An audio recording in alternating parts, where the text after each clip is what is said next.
Hello students. So today we are going to discuss the chemical property of alkali metals. तो यहाँ पर हम लोग जो है बेटा आज सारी की सारी ग्रुप नंबर 1 की जो केमिकल प्रॉपर्टीज है वो डिस्कस करने वाले हैं। तो इस सेशन के अंदर आप पूरा ध्यान दीजिए और हाँ, पेन और कॉपी लेकर बैठ जाइए क्योंकि आपको यहाँ पर काफ़ी कुछ लिखना भी है। बराबर है, तो नोट डाउन कीजिए ये नोट्स। सबसे पहले अल्कली मेटल यानी क्या, ग्रुप नंबर 1 के एलिमेंट्स। तो ग्रुप नंबर 1 के एलिमेंट में कौन कौन सी चीज़ें आ जाएगी, तो यहाँ पर आएगा hydrogen, lithium, sodium, potassium, rubidium, caesium और फ्रांशियम। बराबर। हालांकि ज़्यादातर हम लोग हाइड्रोजन को इसमें कंसिडर इसलिए नहीं करते कि लास्ट चैप्टर में ही मैंने आपको सिखाया था कि इसकी पोजीशन अभी भी फिक्स नहीं है। बराबर। और फ्रांशियम जो कि रेडियोएक्टिव एलिमेंट है, तो इसकी भी प्रॉपर्टी कम डिस्कस करेंगे क्योंकि वो रेडियोएक्टिव एलिमेंट है। तो आज के सेशन में हम लोग डिस्कस करने वाले हैं सबसे पहला action with oxygen and nitrogen.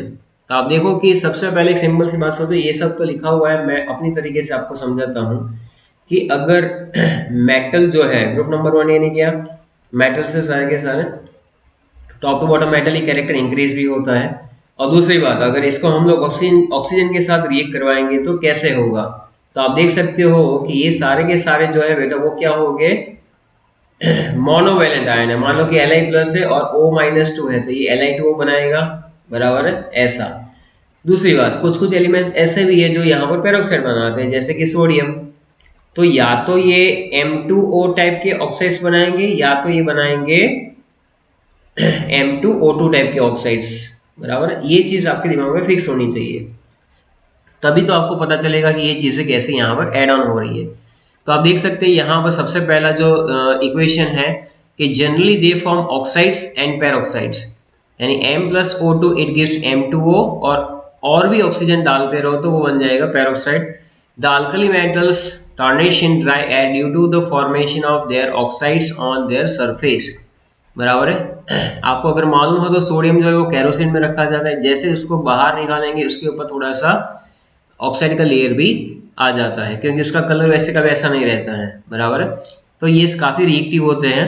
General equation हमारे पास है 4m plus oxygen it gives M2।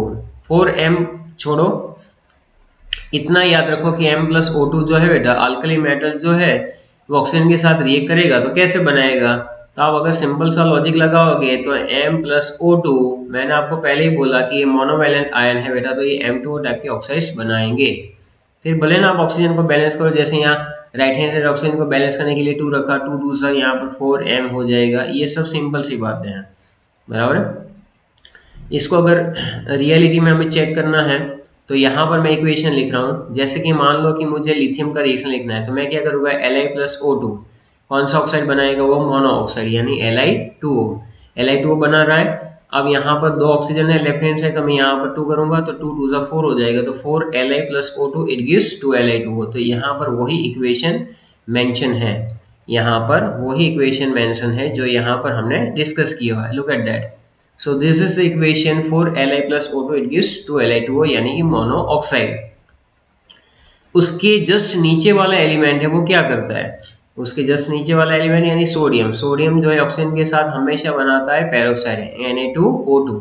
बराबर, बस इसमें 2Na कर दो तो ये अपने आप बैलेंस हो जाएगा। बराबर, तो यहाँ पर लिखा हुआ 2Na+O2 इट गिव्स Na2O2, यानी कि लिथियम बनाता है मोनोऑक्साइड, सोडियम बनाता है पेरोक्साइड, और बाकी के एलिमेंट्स जो है बेटा वो सुपर ऑक्साइड बनाते हैं, जैसे कि M+O2 it gives MO2 where M is equal to potassium, rubidium and caesium. यानी कि अगर मैं K के साथ रिएक्शन करवाता हूँ O2 का तो वो देता है मुझे KO2। KO2 का मतलब सुपर ऑक्साइड। तो इस तरह से हमें पता चल जाता है कि अल्कली मेटल जो है बेटा, मान लो कि लिथियम है तो वो ऑक्साइड बनाएगा और ज़्यादा ऑक्सीजन पास करो तो पेरोक्साइड भी बनाता है।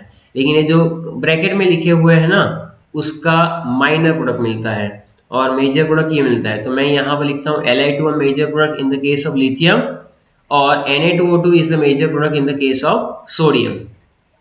बाकी तीनों के तीन जो है वो सुपर ऑक्साइड बनाते हैं और तीनों ऑरेंज या तो येलो कलर के क्रिस्टलाइन सब्सटेंस होते हैं।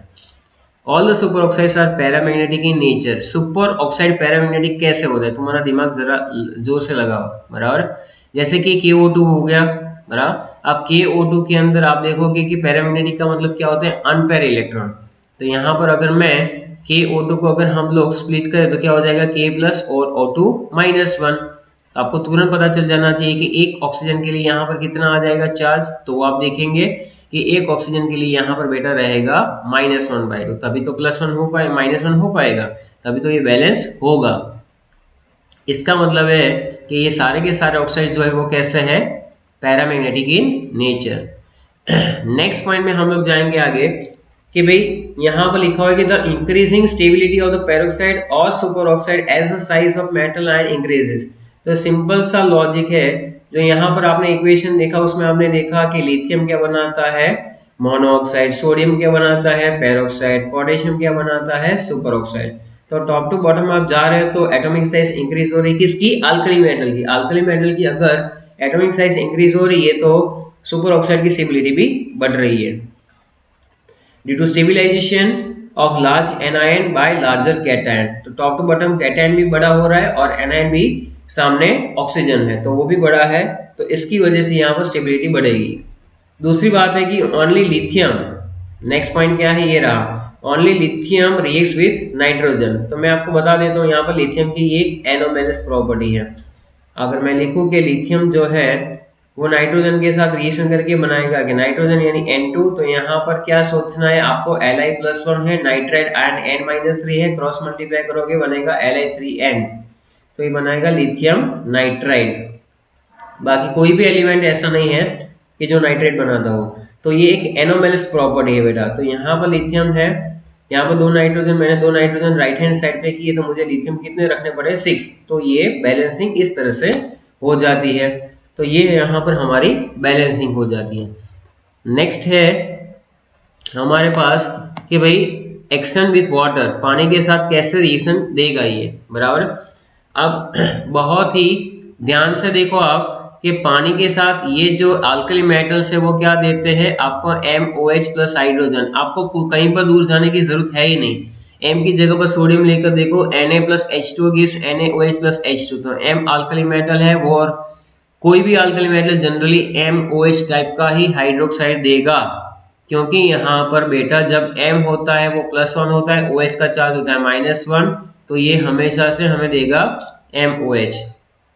ये पहला पॉइंट। दूसरा पॉइंट हमारे सामने क्या है कि भाई lithium decompose water slowly, sodium reacts with water quickly and water, potassium rubidium caesium जो है वो विग्रसली।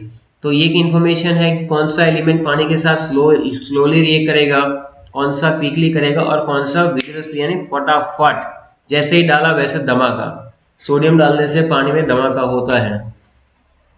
हाँ, तीसरा पॉइंट है, it may be noted that although lithium has a most negative reduction potential value. अब देखो पहली बात, ये आपने रेडॉक्स में पढ़ा होगा, अगर नहीं भी पढ़ा है तो मैं बता दूं कि लिथियम जो है एक इलेक्ट्रॉन गेन कर लेता है ना, तो वो Li+ में से Li बन जाता है। कोई भी एलिमेंट में इलेक्ट्रॉन गेन करने की टेंडेंसी होने का मतलब है रिडक्शन रिएक्शन। उसके बेसिस पे जितना जल्दी से इलेक्ट्रॉन गेन कर लेता है तो वो उसका रिडक्शन पोटेंशियल जो है वो कैसा होता है, more negative. More negative value यहाँ पर लिथियम की है, वो क्या हमें इंडिकेट करती है, more negative the value that is called more negative reduction potential value. It means what, it is the strongest reducing agent, बराबर है, ये याद रखना है हमें। तो यहाँ पर क्लियरली लिखा हुआ है कि भैया लिथियम और सोडियम और पोटेशियम पानी के साथ ऐसे क्यों रिएक्ट करते हैं। तो आप देखेंगे कि लेस विगरस जो है, बराबर, सोडियम से, तो यहाँ पर क्या लिखा हुआ है कि लीस्ट नेगेटिव वैल्यू है एमोंग द अल्कली मेटल। किसकी लीस्ट नेगेटिव वैल्यू है, -3.04 -2.7। तो I think this is the least negative value and that's why the reaction with water it is how. तो यहाँ पर लिखा है कि सोडियम रिएक्ट्स क्विकली, बराबर है। तो ये इसका प्रूफ है बेटा। They also react with proton to donate such as alcohol gases ammonia. अब ये मैं तुम्हें समझाता हूँ। मान लो कि मेरे पास यहाँ पर है एक 2 मोल्स ऑफ C2H5OH यानी कि इथेनॉल। इथेनॉल का अगर रिएक्शन मैं करता हूँ सोडियम के साथ तो मुझे क्या मिलता है 2 moles of C2H5ONa sodium ethoxide. ये आपका आएगा सोडियम इथोक्साइड, ये आपका कहाँ पर आएगा वो, तो ये रहेगा आपका ऑर्गेनिक इमेज में। यहाँ से ये बॉन्ड टूटेगा, दोनों सोडियम यहाँ पर आ जाएंगे और ये मिलेगा सोडियम इथोक्साइड। आप सबको इतना तो मालूम ही होगा कि ये जो है वो इथेनॉल है और उसका रिएक्शन हमने सोडियम के साथ करवाया। तो अल्कोहल है ना, वो सिर्फ पीने के पर्पज में काम में नहीं आता है, लैब में भी यूज होता है, बराबर है, पार्ट ऑफ अ जॉब। तो यहाँ पर अल्कोहल जो इसमें आप सोडियम डालोगे तो क्या होगा, तो वहां पर हाइड्रोजन गैस जो है ना वो इवॉल्व होगा, तो पता चलेगा कि अननोन सॉल्यूशन अल्कोहल है, चाहे वो कोई भी अल्कोहल हो। तो इस तरह से आपको आइडेंटिफाई करना है, बराबर है। तो they also react with proton donors such as alcohol, तो प्रोटॉन यानी H+ दिया अल्कोहल ने, gases ammonia and terminal alkyne. तो मेटल जो है वो इन सबके साथ रिएक्ट करता है, एमोनिया के साथ करेगा, अल्काइन से अल्काइन, टर्मिनल अल्काइन का एक रिएक्शन लिखूं मैं, टर्मिनल अल्काइन का मतलब है CH ट्रिपल बॉन्ड CH, जिस अल्काइन में ट्रिपल बॉन्ड एंड पे हो, मान लो कि ब्यूट 1 आयन ले लिया तो भी, अब इसका रिएक्शन हमें किसके साथ करवाना है, सोडियम के साथ। So it is identification test of acidic nature of hydrogen. यहाँ पर क्या प्रोडक्ट मिलेगी, CH ट्रिपल बॉन्ड C- और Na+, sodium ethynide plus 1/2 H2। इससे पता चल जाएगा कि ये कैसे प्रोसीड कर रहा है, बराबर। तो ये जो रिएक्शन है वो इथाइन के साथ हो रही है सोडियम की। तो यहाँ पर हमें वही लिखा हुआ है कि कैसे क्या रिएक्शन हो रहे हैं, बराबर।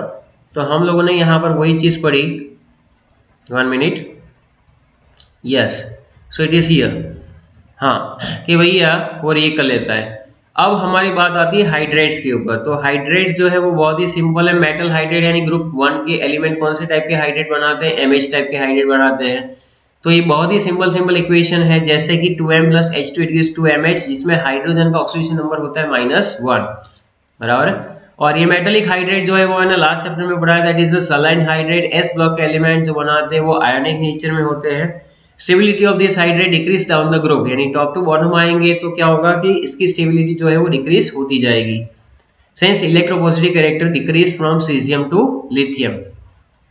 The metal hydrate when react with water, तो इसमें तुम्हें इतना ही याद रखना है कि भाई मेटल जो है वो हाइड्रोजन के साथ रिएक्शन देगा तो ये देगा MH, अगर बैलेंसिंग करो तो 2mH, और वो जब पानी के साथ रिएक्ट करेगा तो वो क्या देगा, MOH। बस ये जनरल इक्वेशन है, बराबर।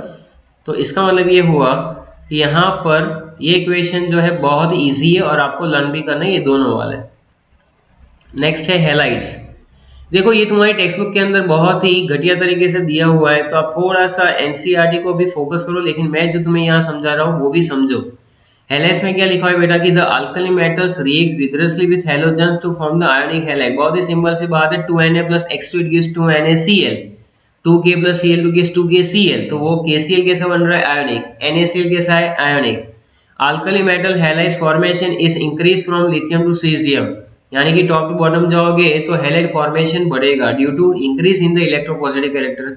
इसका सीधा मतलब ये निकलता है कि जैसे जैसे मेटलिक कैरेक्टर बढ़ेगा वो हैलोजन के साथ अच्छे से रिएक्ट करेगा, ये बात।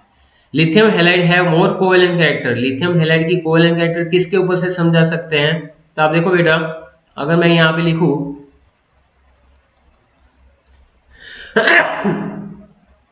सॉरी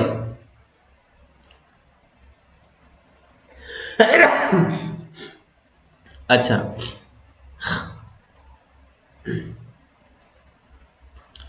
लिथियम हैलाइड जो है उसमें लिथियम जो है वो सबसे छोटा कैटायन है, बराबर, ग्रुप नंबर 1 के अंदर। तो वो हैलोजन को क्या करेगा, जितना कैटायन छोटा वो एनायन के इलेक्ट्रॉन क्लाउड को अपनी ओर अट्रैक्ट करता है, मोर पोलराइजिंग पावर। तो लिथियम का Fajan rule, according to Fajan rule, lithium halide जो है वो कोवैलेंट कैरेक्टर क्यों रखते हैं, बिकॉज कैटायन की पोलराइजिंग पावर सबसे ज्यादा होती है और एनायन की polarisability. So this point we can understood on the basis of Fajans rule. Halides having ionic nature have high melting point and are good conductor of current and electricity. यानी कि जब पानी में हम लोग ले लेंगे ना, मान लो कि मैंने यहाँ पर एक छोटा सा बीकर ले लिया, उसके अंदर मैंने NaCl को लिया और उसमें पानी डाल दिया, तो ये आयोनाइज हो जाएगा उसमें से Na प्लस और Cl माइनस जो है this ion are responsible to conduct the electricity. So that's why we can say that कि NaCl फ्यूज स्टेट में है या तो पानी डालते हैं तो होता क्या है कि वो आयनिक नेचर होने की वजह से they are good conductor of electricity. Halides of potassium, rubidium and cesium have a property of combining with extra halogen। यानी कि अगर मैं लिखूं यहाँ पर Ki जो है वो क्या पोटेशियम का हैलाइड है, तो वो I2 के साथ कंबाइन होकर क्या बनाता है, पोली हैलाइड्स। Ki3 को क्या कहते हैं, पोली हैलाइड्स। चलो उसके बाद नेक्स्ट प्रॉपर्टी आती है रिड्यूसिंग कैरेक्टर। तो रिड्यूसिंग कैरेक्टर में हमें क्या समझना है यहाँ पर कि इसकी प्रॉपर्टी में है क्या। अब रिड्यूसिंग नेचर का मतलब क्या कि कोई भी एलिमेंट जो है जितनी ज्यादा नेगेटिव वैल्यू होगी उतना ही पावरफुल रिड्यूसिंग एजेंट होगा।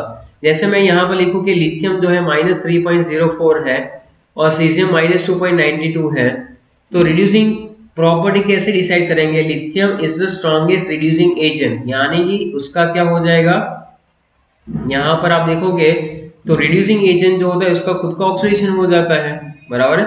वो इलेक्ट्रॉन गेन करने की कैपेसिटी तो ज्यादा रखता ही है, बराबर है। तो रिड्यूसिंग एजेंट का खुद का ऑक्सीडेशन होता है, सामने वाले का रिडक्शन करता है। अच्छा, दूसरी बात, रिड्यूसिंग एजेंट क्या होते हैं, इलेक्ट्रॉन डोनर होते हैं।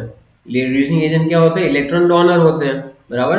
तो मैंने जो आपको पहले बताया उसमें यहाँ पर ज्यादा डिटेलिंग हम लोग समझ रहे हैं। मैंने पहले रिडक्शन का इक्वेशन लिखा था, बराबर है। अब रिड्यूसिंग एजेंट का खुद का क्या होता है बेटा, ऑक्सीडेशन होता है, यानी कि हम लोग लिखेंगे Li gives Li plus plus electron. तो यहाँ पर क्या है कि जितनी इजीली इलेक्ट्रॉन लूज कर देगा उतना ही वो स्ट्रॉन्गेस्ट रिड्यूसिंग एजेंट बनेगा। चलो ये इलेक्ट्रॉन लूज करेगा तो कहीं पर इलेक्ट्रॉन गेन भी होगा। ये कौन सा रिएक्शन है, ऑक्सीडेशन हाफ रिएक्शन। ऑक्सीडेशन किसका होता है, जो रिड्यूसिंग एजेंट होता है उसका। तो यहाँ पर आपको क्या सीखना है कि reducing agent is a electron donor. The alkali metal are strong reducing agent, why, because alkali metal जो होते हैं वो इजीली इलेक्ट्रॉन लूज करना जानते हैं। लिथियम जो है वो मोस्ट सबसे ज्यादा स्ट्रॉन्ग रिड्यूसिंग एजेंट है, सोडियम सबसे लीस्ट है, ऐसा लिखा हुआ है यहाँ पर। Power according to the table, the standard electron potential which measures the reducing power represent the overall change. अब क्या क्या चेंज होता है, तो आप देखो सबसे पहले मेटल सॉलिड में से गैस में कन्वर्ट होता है। सॉलिड टू गैस का मतलब है सब्लिमेशन एंथैल्पी। गैस में से एक इलेक्ट्रॉन लूज करने के लिए जो हमें एनर्जी देनी पड़ती है उसको कहते हैं आयनाइजेशन एंथैल्पी। वही जो कैटायन बना वो पानी के साथ जब हाइड्रेट हो जाएगा पानी के मॉलिक्यूल, तो उसको ये बनेगा M प्लस गैस। यहाँ पर लेफ्ट हैंड साइड क्या था, G लिखा हुआ है, राइट हैंड साइड पे क्या लिखा हुआ है, AQ यानी एक्वस, यानी कि हाइड्रेशन एंथैल्पी ज्यादा होती है। Lithium is expected to be least reducing agent, क्यों, क्योंकि लिथियम में से इलेक्ट्रॉन निकालना बहुत ही मुश्किल है। लिथियम की साइज बहुत ही छोटी होती है, इलेक्ट्रॉन का अट्रैक्शन न्यूक्लियस की ओर ज्यादा होता है। लेकिन यहाँ पर पढ़ो, lithium is expected to least reducing agent होना चाहिए due to its high ionisation enthalpy, यानी कि उसकी आयनाइजेशन एंथैल्पी ज्यादा है तो इलेक्ट्रॉन इजीली लूज नहीं करेगा, तो इलेक्ट्रॉन डोनर नहीं है, तो लीस्ट रिड्यूसिंग एजेंट होना चाहिए। लेकिन यहाँ पर तो क्या प्रूव हो रहा है, यहाँ पर ऐसा प्रूव हो रहा है कि lithium is the best reducing agent. तो लिथियम की हाइड्रेशन एंथैल्पी ज्यादा है, भले उसकी इलेक्ट्रॉन लूज करने की टेंडेंसी इतनी नहीं है, लेकिन इसकी हाइड्रेशन एंथैल्पी काफी ज्यादा है, which is responsible for the high negative reduction potential value और इसका हाई रिड्यूसिंग पावर। तो कोई अगर आपको पूछे, कोई अगर आपको एग्जाम में पूछ ले कि reducing nature in gases phase, तो लिथियम सबसे कम है, लीस्ट रिड्यूसिंग एजेंट। लेकिन अगर आपको पूछा जाए कि reducing agent in aqueous solution, तो लिथियम सबसे स्ट्रॉन्गेस्ट रिड्यूसिंग एजेंट निकल के सामने आता है। तो ये दोनों पॉइंट जो है, ये दोनों पॉइंट जो है वो बहुत ज्यादा इंपॉर्टेंट है, इसके ऊपर ध्यान देना, इसमें से एमसीक्यू आते हैं। ओके, अब हम लोग आगे बढ़ेंगे नेक्स्ट टॉपिक के अंदर। तो आप देख सकते हो कि नेक्स्ट टॉपिक हमारा जो है आगे ही चला जा रहा है, बेसिक नेचर ऑफ हाइड्रोक्साइड। अब आप देखोगे बेटा कि आगे हमने ऑक्साइड तो बना लिया कि भाई लिथियम बनाता है Li2O, सोडियम बनाता है Na2O2 और पोटेशियम बनाता है सुपर ऑक्साइड। तो हमें यहाँ पर क्या करना है कि अगर ऑक्साइड है तो उसमें से क्या बनेगा, तो आप देख सकते हैं कि ऑक्साइड में से सामने बनता है MOH, पेरोक्साइड में भी MOH और MO2 हो तो भी MOH, यानी ऑक्साइड जो भी है वो इजिली हाइड्रोलाइज हो जाएगा और वो बनाएगा hydroxide. Hydroxide which are obtain by the reaction of oxide with water, बराबर है। तो क्या होगा कि वो क्रिस्टलाइन सॉलिड बनेंगे। जैसे NaOH होता है, वो कैसा होता है, white crystalline solid. The alkali metals hydroxides are strongest of all the bases. Alkali metal के हाइड्रोक्साइड सबसे ज्यादा स्ट्रॉन्गेस्ट बेस माने जाते हैं। And dissolve freely in the water by the evolution of heat, यानी कि मैं बता दूं NaOH को अगर आप हीट कर रहे हो, पानी के अंदर डिजोल्व कर रहे हो ना, तो Na प्लस और OH माइनस तो देगा, साथ में थोड़ी नहीं बहुत सारी हीट भी देगा, क्योंकि ये एक्सोथर्मिक रिएक्शन है, बराबर है, दैट्स वाई। और दूसरी बात, एग्जाम में जो याद रखना है वो ये वाला है, basic nature top to bottom increase होता है। उसके आगे है कार्बोनेट। तो metal carbonates and bicarbonates are highly stable to heat. इसका मतलब ये है कि अगर आप कोई भी अल्कली मेटल का कार्बोनेट ले लो और उसको हीट दो तो जल्दी से वो डिसोसिएट होता नहीं है, ये पहला point. Group 1 metals are strongly basic. Metals जो होता है ना, they are strongly basic, they except lithium, they also form solid bicarbonate, जैसे कि N2O3। No other metals form solid bicarbonate, बाकी कोई भी सॉलिड बाइकार्बोनेट नहीं बनाता है, कोई भी दूसरी metal. Lithium carbonate is not so stable to heat, यानी लिथियम कार्बोनेट हीट के प्रति इतना स्टेबल नहीं है, क्योंकि वो एक्सेप्शन है। It's hydrogen carbonate does not exist, वो एग्जिस्ट करता ही नहीं है भाई as a solid. Although ammonium bicarbonate also exist as a solid, ये भी याद करने का पॉइंट है। लिथियम कार्बोनेट को जब डिकम्पोज करोगे तो मिलेगा lithium oxide and carbon dioxide, लेकिन बाकी किसी को भी अगर डिकम्पोज करते हो तो रिएक्शन चेंज हो सकता है। लिथियम कार्बोनेट इजीली डिकम्पोज हो जाता है, कि हमने पहले ही सीखा कि इसके जो कार्बोनेट है they are not stable. Bicarbonate को डिकम्पोज करेंगे MHCO3, तो यहाँ पर मान के चलो कि यहाँ पर मैं लिख रहा हूँ 2 मोल्स ऑफ NaHCO3। इसको डिकम्पोज करेंगे तो क्या मिलेगा, नटू काका पानी की बॉटल लिए और कार्बन डाइऑक्साइड गैस निकालते हुए, बराबर है, गैस तो निकालनी पड़ेगी ना। हाइड्रोलिसिस ऑफ कार्बोनेट, ये बच्चों जैसा सवाल है कि पानी के अंदर अगर हम लोग डाल देते कार्बोनेट तो क्या बनेगा, NaOH, सिंपल। सोडियम कार्बोनेट जो है वो पानी के साथ, तो आप देखो यहाँ से Na ले लो, यहाँ से OH ले लो, तो बना देगा NaOH, बाकी बचा H2CO3। लेकिन लिथियम कार्बोनेट पानी के अंदर ज्यादा सॉल्युबल है नहीं। The crystal structure of sodium bicarbonate and potassium bicarbonate both show the hydrogen bonding but are different. It is a knowledgeable point. तो बाकी सारे नीचे वाले पॉइंट है वो आपको याद रखने हैं, बराबर है। पोटेशियम हाइड्रोक्साइड के अंदर कैसे बॉन्डिंग होगी, तो आप देख सकते हो सोडियम बाइकार्बोनेट के अंदर बाइकार्बोनेट आयंस होते हैं, लिंक होते हैं किससे, हाइड्रोजन, इनफाइनाइट चेन बनाते हैं ऐसा, बराबर। और KHCO3 के अंदर जो बाइकार्बोनेट होते हैं वो डायमेरिक कैटायन बनाते हैं, ये इनफाइनाइट चेन बनाएंगे और ये डायमेरिक बनाएंगे एनायन। तो ये हो गया हमारा कार्बोनेट एंड बाइकार्बोनेट। इसके बाद जो हम लोग डिस्कस करना चाहते हैं वो है हमारा कॉम्प्लेक्स आयन। कॉम्प्लेक्स आयन का मतलब क्या, तो आप देखोगे कि मैं यहाँ पर एक चीज लिख रहा हूँ कि भाई मैंने लिखा, मानो कि भाई लिथियम एल्यूमिनियम हाइड्राइड, क्या लिखा मैंने, lithium aluminium hydride which is obtain bye lithium hydride plus AlCl। इसका रिएक्शन जब करोगे तो ये मिलेगा हमें, बराबर है। तो ये हमें क्या देगा, लिथियम एल्यूमिनियम हाइड्राइड, बाकी बाय प्रोडक्ट भी देगा। तो इन दोनों के मिक्सचर से हमें जो मिलता है वो कंपाउंड सही में कॉम्प्लेक्स कंपाउंड है।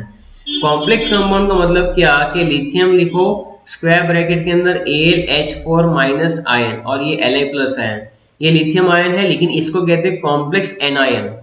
तो कॉम्प्लेक्स एनायन बनाने के लिए कौन कौन सी रिक्वायरमेंट है, मान लो कि ये है हमारा एक मेटल और ये है हमारा एक लिगेंड, इसको कहते हैं लिगेंड।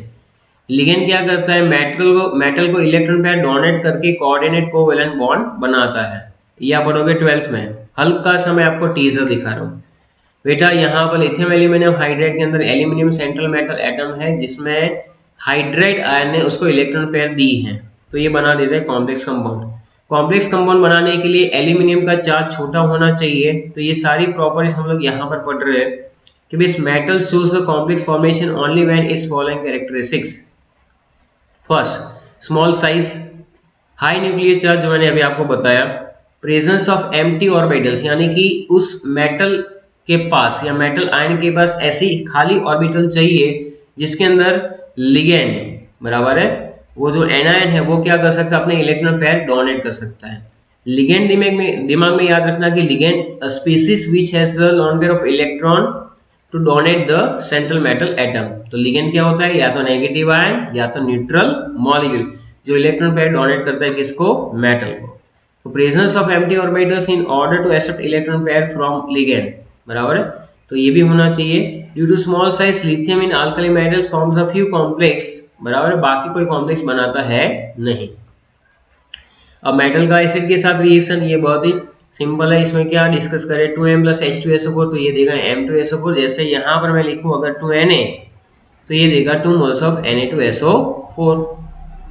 जब इसका रिएक्शन करवाया जाए H2SO4 के साथ एलम विथ हाइड्रोजन, तो ये हो गए दोनों फॉर्मेशन एमालगम, यानी कि ये जो अल्कली मेटल्स है वो मर्क्यूरी के साथ मिक्स होकर क्या बनाते हैं, एमालगम। मान लो कि सोडियम है, मर्क्यूरी में डिसोल्व कर दिया तो ये बनाएगा सोडियम एमालगम, और उसमें हीट भी प्रोड्यूस होती है बिकॉज एमालमेशन जो है वो बहुत ही एक्सोथर्मिक प्रोसेस है।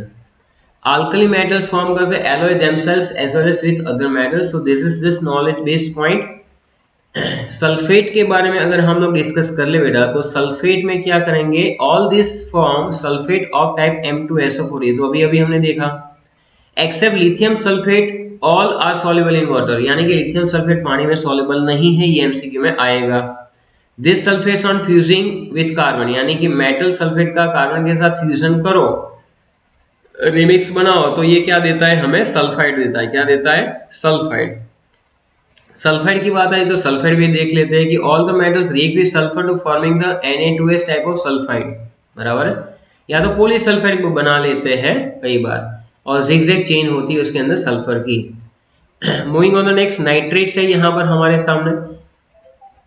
Nitrates of both soluble in water and decompose on heating, यानी कि नाइट्रेट्स यानी क्या, MnO3, M का +1 चार्ज है, NO3 का -1 है, तो ये बन जाएगा MnO3, और वो क्या करेगा, पानी के अंदर सॉल्युबल रहता है और गर्म करने से टूट भी जाता है। लिथियम नाइट्रेट जो है वो आपको देगा, एक्सेप्शनल केस है, लिथियम नाइट्रेट को जब डिकम्पोज करोगे तो NO2 देता है, बराबर है, decompose to give NO2 and rest all gives nitrates and oxygen. तो आप यहाँ पर देख सकते हो कि यहाँ पर ऐसा नहीं है, इसमें कोई ना कोई गलती है। लिथियम नाइट्रेट को जब डिकम्पोज किया जाता है तो लिथियम ऑक्साइड देता है, और LiNO2 और O2 लिखा हुआ है। लेकिन जब NaNO3 की बात आएगी, NaNO3, तो ये क्या देगा आपको, क्या देगा आपको, तो ये देगा आपको NaNO2, बराबर है। तो ये जो है ना वो डिकम्पोज हो जाता है NaNO3 सोडियम नाइट्रेट के अंदर, बराबर। तो इसके रिएक्शंस आगे आएंगे जब हम लोग इसको डिटेल में डिस्कस करेंगे, बराबर, ठीक है। तो ये चीज आ जाएगी नाइट्रेट्स के अंदर।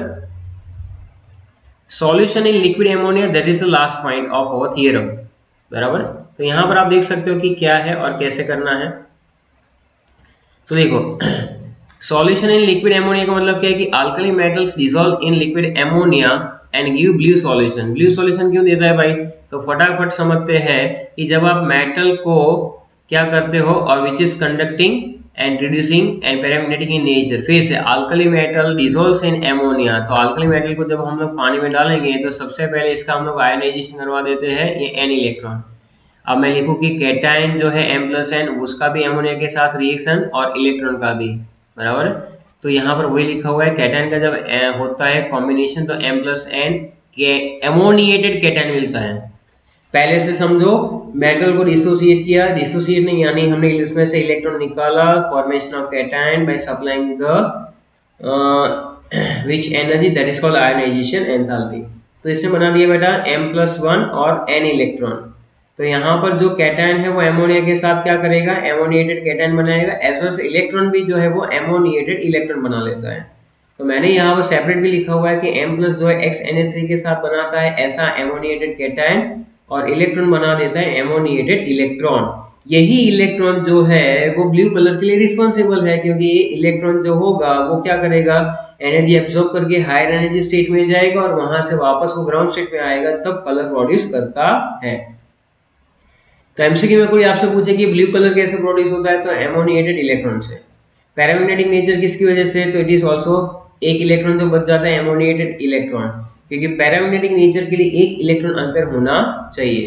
कंडक्टिंग नेचर किसकी वजह से, तो ammoniated cation plus ammoniated electron दोनों की वजह से, बराबर है। अब इसको on standing colour fades due to formation of amide, अगर इसको थोड़ी देर रखने दो तो वो जो है वो चेंज हो जाएगा मेटल एमाइड के अंदर, और उसके कलर में भी थोड़ा सा चेंज आएगा, बराबर है। In the absence of impurity like iron, platinum और zinc, the solution are stable. In concentrated solution blue colour change to the bronze and diamagnetic. क्यों ऐसा हुआ? क्योंकि कॉन्सेंट्रेटेड सॉल्यूशन के अंदर आपके पास एक इलेक्ट्रॉन करते करते बहुत सारे इलेक्ट्रॉन हो जाएंगे, जो इलेक्ट्रॉन का क्या बनाएंगे, ऐसा पैर बना लेंगे। और इलेक्ट्रॉन का पैर जब एमोनिएटेड हो जाता है, बराबर, तो एक क्लस्टर फॉर्म में एसोसिएटेड इलेक्ट्रॉन पेयर मिलती है, और उसकी वजह से कलर चेंज हो जाता है ब्लू टू ब्रॉन्ज, बराबर है। तो आई होप आप लोगों को ये सेशन बहुत ही अच्छा लगा होगा। आपने साथ में नोट्स भी बनाए होंगे, बराबर है, और आपने इसको लर्न भी किया होगा, बराबर है। चाहे आपके सिलेबस में है या तो नहीं है, कॉम्पिटिटिव के लिए तैयारी करते रहो। Keep watching the channel. My self Manoj Joshi, signing off. Thank you very much.